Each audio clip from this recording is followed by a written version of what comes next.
Okay, let's talk about the AFCAR report because AFCAR report gets brought up all over the place, and there are some misreadings of the report and things I want to talk about it. But really, this just skims the surface of foster care data and information. If you really want to have a better understanding of the ins and outs of foster care, you have to dig a little deeper.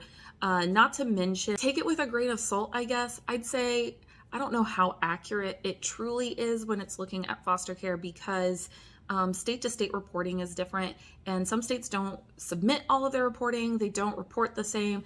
The expectation of abuse and neglect is not the same across the board. That's why I feel like the federal government needs to step in a little bit more and create just baselines and expectations across the board so that we actually know what we're talking about and what the actual problems are, because I think this misleads us to think certain things are problems and then we try and fix it in ways that it's not actually going to solve the real problems because we don't have the real data. So with that said, the AFCAR report, the thing that often is brought up is that neglect is the top reason. I think it's like 65%. I don't have the report right in front of me, just my notes.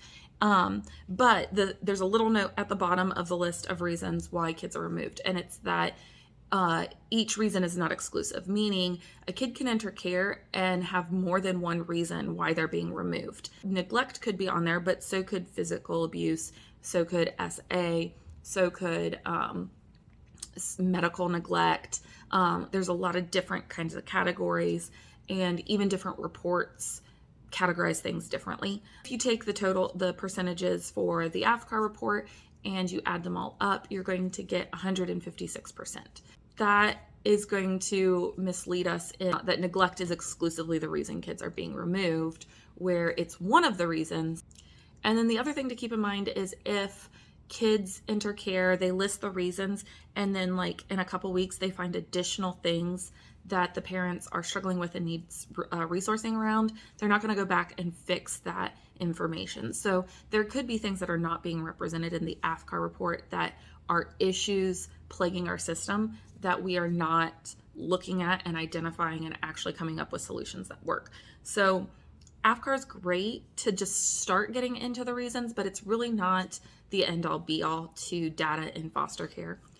I am working on looking at the child trend data and looking at all of the state by state things, because there are states that are good at reporting and there are states that are kind of really crappy about reporting. So that stuff will be coming out at some point, but AFCAR, great starting point.